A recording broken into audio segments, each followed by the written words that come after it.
யாருக்காரெல்லாம் தெரியும்? कितने लोगों को मालूम है? அவர் செய்த முதல் அற்புதம் पहले उसका चमत्कार कितने लोगों को मालूम है? சொல்லுங்க சார். கானா ஊர்ல தண்ணீரை திராட்சரசமாய் மாற்றினார். आज काना नगर में जो शादी के घर में वो पानी को द्राक्ष में बदल दिया। இரண்டாவது அற்புதம் சமாரியா ஸ்திரீ. और जो दूसरा है जो समारिया स्त्री के पास में किया था। மூன்றாவது அற்புதம் தான் இந்த பெதஸ்தா और குளம். तीसरा जो अद्भुत है जो बेथेस्दा बोल के हम लोग अध्ययन कर रहे हैं। அவர் வாழ்ந்த நாட்களிலே அவர் செய்த மூன்றாவது அற்புதம். देखिए वो जहाँ पे जिया था, जहाँ पे बड़ा हुआ था, उसी जगह में वो तीसरा अद्भुत काम को हम இந்த देख रहे हैं। யோவான் புஸ்தகத்துல மொத்தம் 8 அற்புதங்கள் இருக்குது. देखिए यूहन्ना सुसमाचार में हम देखते हैं तो ये 8 अद्भुत किया हुआ काम को हमें दिखा देता है। 7 अற்புதம் அவர் உயிரோடு இருக்கும்போது, जब वो 7 अद्भुत काम हुआ था जब वो जीवित था, 8வது அற்புதம் அவர் மரித்ததுக்கு அப்புறம், जब 8वां जो अद्भुत काम हुआ वो मर जाने के बाद, மொத்தம் 8 அற்புதங்கள் அதுல இருக்குது. और उसमें से सब मिला के 8 अद्भुत काम किया गया। ஹalleluya. हालेलुया। இந்த பெதஸ்தா அப்படினு சொன்னா இரக்கத்தின் வீடுன்னு அர்த்தம். देखिए वो बेथेस्दा बोले तो देखिए वो एक जगह कुंड का समान होता है। என்ன வியாதின்னு தெரியல, कौन सा बीमार है हमें मालूम नहीं है, ஆனா 38 வருஷம் அங்க இருக்கிறாரு. क्योंकि वहाँ पे 38 साल तक है बोल के हमें मालूम था। அதுல போட்டுருக்கு வருடத்துக்கு ஒரு முறை ஒரு தேவதூதன் வந்து கலக்கும்போது எப்பேற்பட்ட வியாதி சுகமாகும்னு சொல்லி. जहाँ पे वहाँ लिखा गया है साल में एक बार स्वर्गदूत आके पानी हिलाते हैं तो जो पहले जाता है सुस्त हो जाता है। ஆனா இவருக்கு 38 வருஷமா அந்த வியாதி சரியாகல. देखिए इसको 38 साल तक वो जो बीमार वो ठीक नहीं हो पाया। 38 வருஷம் அங்கதான் இருக்கிறாரு. और जो 38 साल तक केवल उसी जगह में है। ஹalleluya. हालेलुया। இவருடைய குடும்பம் இவரை புறக்கணித்தது.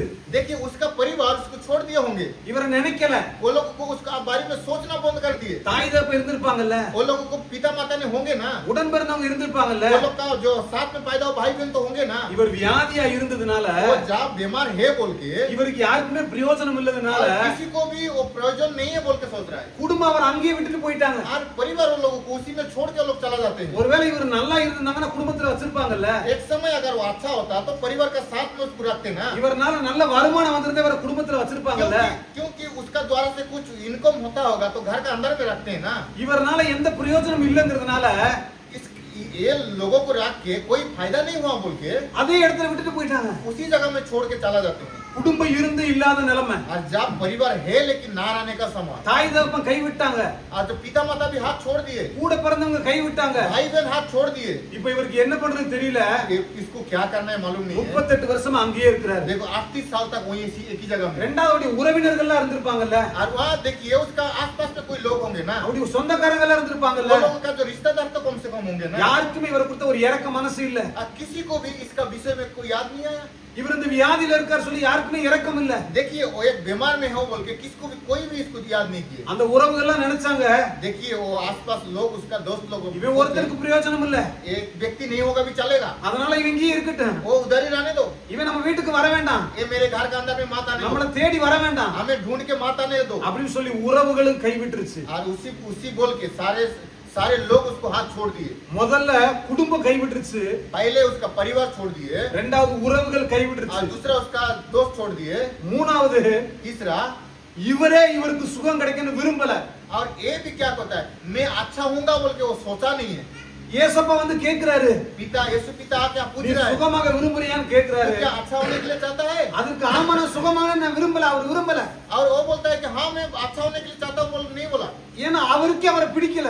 क्योंकि खुद को खुद वो पसंद नहीं करता है। பாருங்க, ஒரு வருஷமா 2 வருஷம் 38 வருஷம் 1 साल 2 साल नहीं 38 साल அவருடைய வாழ்க்கை அவ்வளவுதான் வியாதியிலே முடிஞ்சு போயிருன்னு நினைச்சாரு. अरे वो बीमार में उसका जीवन चला जाएगा बोल के सोचा இந்த है। பெதஸ்தா குளத்திய வாழ்க்கை முடிஞ்சிரும் ये நினைச்சாரு. बेथेस्दा का अंदर में मैं मर जाऊंगा बोल के सोच दिया। ஆனா அந்த இரக்கத்தின் வீட்டுக்கு देखिए उसी वो गुम्फा का अंदर में குடும்பம் வரல, वहाँ पे उनका परिवार नहीं आए, உறவுகள் வரல, उसका लोग नहीं आए, रिश्तेदार नहीं आए। இரக்கத்தின் வீட்டுக்கு वो घर का अंदर में இரக்கமுள்ள தேவன் வந்தார். आज जो सर का परमेश्वर नहीं आया, இரக்கமுள்ள தேவன் सर வந்தார். का परमेश्वर आया। அவர் பார்த்து சொன்ன வார்த்தை, वो देख के जो वचन को बोला, ஓ படுக்கை எடுத்துக்கொண்டு நட, तेरे खटिया उठा के तू चला जा, நீ இத்தனை நாள் வியாதியில இருந்தது போதும், इतना दिन तू बीमार में है, நீ बस இத்தனை நாள் இத்தனை நாள் கண்ணீர்ல இருந்தது போதும். इतना दिन तू दर्द में है, काफी है। உன் குடும்பம் உன்னை புறக்கணிச்சுச்சு, आपका परिवार आपको छोड़ दिए, உன் உறவுகள் உன்னை புறக்கணிச்சுச்சு. आपका रिश्तेदार आपको छोड़ दिए, யாரும் எல்லாம் புறக்கணித்தாலும் நான் உன்னை புறக்கணிக்கல. सभी लोग आपको छोड़ दिए, लेकिन मैं आप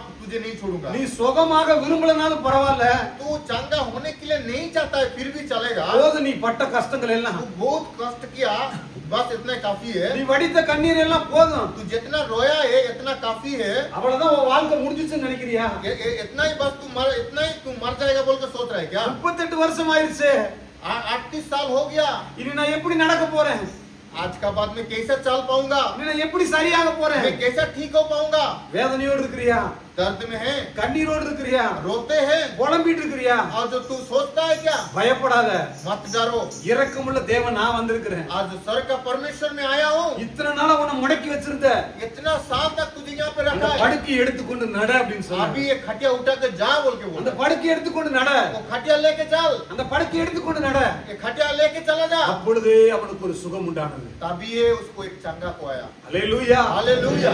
அன்பு தேவ பிள்ளைகளே, मेरे प्रियो परमेश्वर का बच्चों, இந்த வருடத்து 2வது மாதத்துல ये साल का दूसरा महीना में ஒருவேளை நம்மள குடும்பம் உங்களை புறக்கணிச்சிருக்கலாம், एक समय हमारा परिवार हमें छोड़ दिए होंगे, உறவுகள் எல்லாம் உங்களை புறக்கணிச்சிருக்கலாம்.